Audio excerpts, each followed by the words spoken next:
Hello everybody. And one of the things that has saved me this year is this window opener on my big polytunnel. I've got one at either end. It works on a wax cylinder. The hotter it gets in here, the wider this opens and it cools it down. And it's stops some of the problems you can get with excessive heat in a polytunnel. One of the things that could happen, and I'll show you an example of this in a minute, is that all your tomato leaves can curl up and you can get something called dry set on your flowers, which then stops your fruiting. And I've got that in my back polytunnel. We'll go and have a look at that in a minute. We'll have a quick look at these tomatoes. But today is all about sort of almost like a confessional, if you like, some of the things that have gone wrong and how it's got to that point and what I need to do to address it. So we'll talk about that as we go through the video today. So here are some of my tomatoes here in the big tunnel, and you can see they're doing all right. I've got fruit all over it. The leaves are looking in good nick. Could do with a feed, and they will be getting that today. But all in all, I'm happy with, because these leaves can suffer terribly and then the fruiting can suffer. So that's here in the big tunnel where I've got the ventilation. So here in the newer of my polytunnels, you can probably see here, these leaves have all curled up and mangled, and that's due to extremes of temperature. And what that is it's cool at night, which it normally is, and then in the daytime it's just got too hot in here. There has been no ventilation in here. Now, in my defense, if you like, sort of all the way through spring, early summer and midsummer up to this point, it has been really cool here, much cooler than normal, sort of around 14-15 degrees for most of that time. It's only peaked up above that on a couple of occasions. The first one was when the UK saw record temperatures of 40+ degrees and the rest of the country was suffering. We were still getting rain. We still had a nice green and pleasant land here, if you like, because of the regular rainfall we get here. So most of the country was suffering with heat. I wasn't, and the plants were doing marvellously well. But then they say that day came where we got those massive temperatures around the country exceeding 40 degrees, and the temperature here actually rose from that 15 degrees right up into the 20s and actually exceeded 30 degrees here, which is quite phenomenal. That's when these plants got hit. That's when all these leaves changed and we got dry set. Now, these plants were all planted late. They were sown late and planted late, and I had trusses lower down on these plants that were in flower, and they've all now got what I think is called dry set, which means that they won't fruit lower down. Now that I've realised that, and as I say, I wasn't ready for those temperatures. I wasn't expecting them, even when they were forecast. Not here in Cumbria. The plants from here down, I won't get much fruit from. There is fruit on it. I've got some fruits on here and some on the brads here.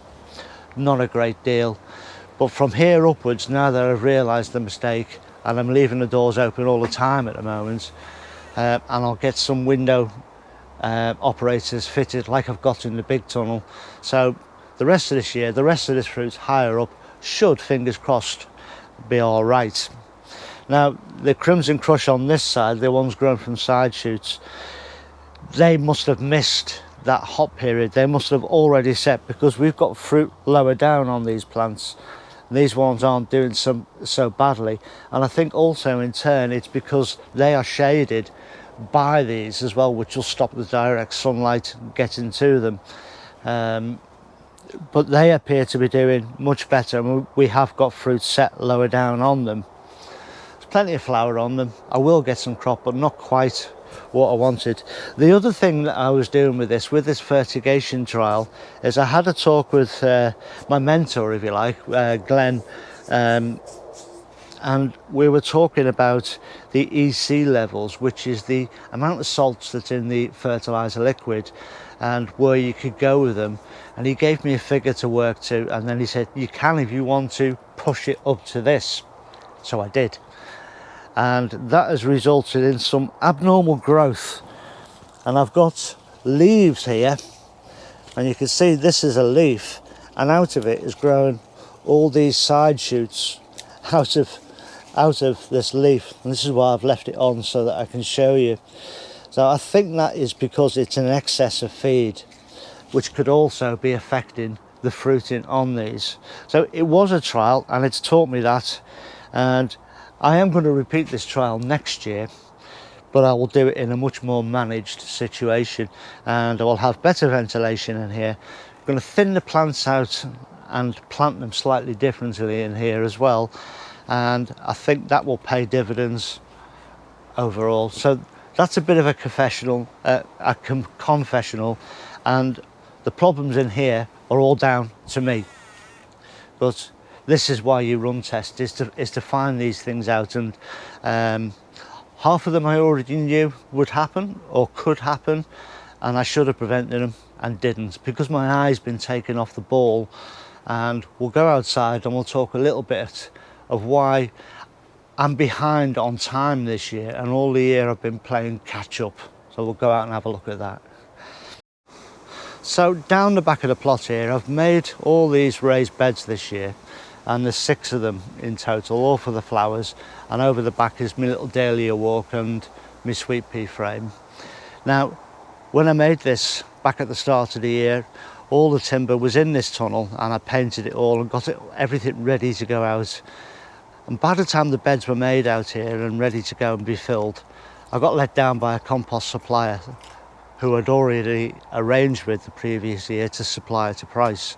That price skyrocketed and it stopped, but that took my attention away from the rest of the plot as I became engrossed with trying to find an alternative source, because I wanted these flowers this year.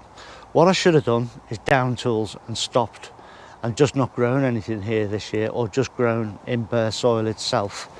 That would have been more productive, because I wasted time. And time is quite important to a gardener, because once you've gone past a certain time, you've missed a date. And that's what I've been doing all year, is playing catch up all year. A lot of crops have gone in late, a lot of plants have gone in late because of the knock-on effect that happened here. Again, it was my fault for not being more organised and for not being more adaptable when this problem arose. But again, I'm going to move on from this, learn from it, and then put something in place. Getting your winter projects done are important. That's the best time of the year to do it. But you've got to be organised in advance and make sure you've got everything ready to hand to enable you to start a project, get it done and finish it, and also have an eye on the weather and be able to work around the weather. This is why always one of my tunnels remains unplanted in the winter, so if necessary I can go in there and do some work. I can build things, I can go in and paint things, saw bits of wood up and things. Always helps if you can keep the work going over that set period of time, so that hopefully when the season starts, all your projects are done and you can motor on with the gardening itself. That didn't happen this year. These beds were filled up late and it put me right behind. So I'm now changing that so that it doesn't happen again, and I'm putting a maximum target time of the end of January where all projects that start over winter must be done by, preferably the start of January. And I'm going to aim for the start of January, that all projects are done, and then I can start in January doing the gardening tasks I need to. That way next year I won't be behind at all. Everything will be nice and tidy, everything will be growing well, because I can devote my full time to the gardening, because it is a big plot for one person to manage. But it's not something out of the bounds that I can do. I know, because I've done it before. And I've had one other bad year as well prior to that. And that again was because I was let down by weather and by another person not being able to finish a job in this allotment, and that put me behind. I should have learned from that, and I didn't.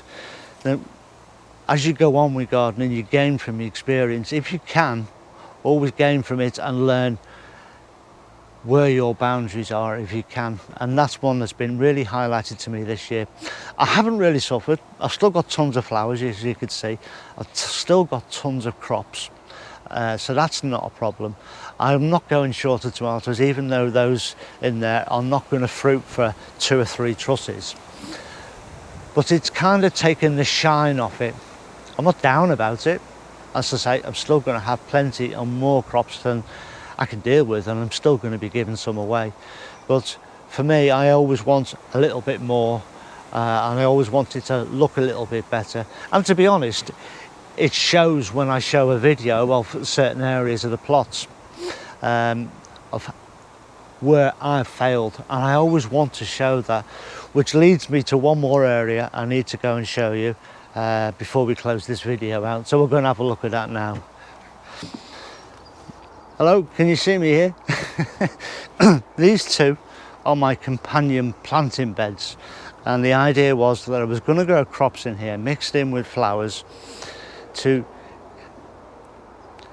just make it look nice, make it nicely scented, like with these sweet peas on the end. And as you can see, I have let it go to rack and ruin. And there are two reasons for that. One, I didn't have the time because of the debacle at the back, and I was playing catch up on the rest of the plot, making sure I got crops and flowers out. And by the time I got to this, the nasturtiums had grown to such an extent that I couldn't really do much about it without destroying the whole thing. So I've just left it because it looks pretty. The sweet peas I haven't even bothered with. I mean, you can see here I've got seed pods on it. I've just left it to its own devices, and I shall clear it when the rest of all the important stuff, all the harvesting and storing away, has been done. I'm just going to let it die down. The only things I'm going to pull are not that, that's the cobia. I've got some here. This is, I think this is definitely a weed, but I think it might be nightshade. So I'm going to pull that out before it flowers and seeds. And I've got a couple of them in here.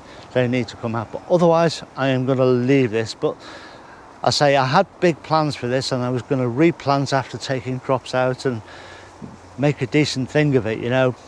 And if I hadn't planted the nasturtiums, then I wouldn't be in this mess. But I am, so I'm just going to enjoy it. The cobia is growing nicely. That's growing up over the trellis which I wanted. But yeah, I'm going to call it a day with this bed. So even with all these problems this year, even with me running around chasing my tail all the time, trying to catch up desperately and to make things work well, I'm still in a position where I've got plenty of crops. I've got crops enough to eat now. We've got crops in that are going to be we can pick through the winter, so we're not going to go short of food in any way, shape or form. Got plenty of flowers, and I'm going to pick 3 or 4 bucketfuls now to take home. That's not one bucket, 3 or 4 bucketfuls to take home. And I have to bear in mind as well and recall to myself that all this garden, all this flower stuff was all created this year. It was just bare soil beds at the start of the year, so I've made all this year, so I'm delighted, to be honest. Some things have suffered, yes, but some things have been created, and I've got the bare bones here to work with, and I can improve this for next year because it is a little rough around the edges. But they're much smaller jobs and will come under the garden maintenance banner, which I'll start next February. So all in all, I'm more than happy, more than satisfied with what I've achieved this year. Even with some of the problems I've got, you'll always get problems in garden, whether it's weather or illness or something that takes you away from the garden. So there's always something that happens that throws a spanner in the works. Don't worry about it. Get on with it and do what you can next year to stop the same thing happening again.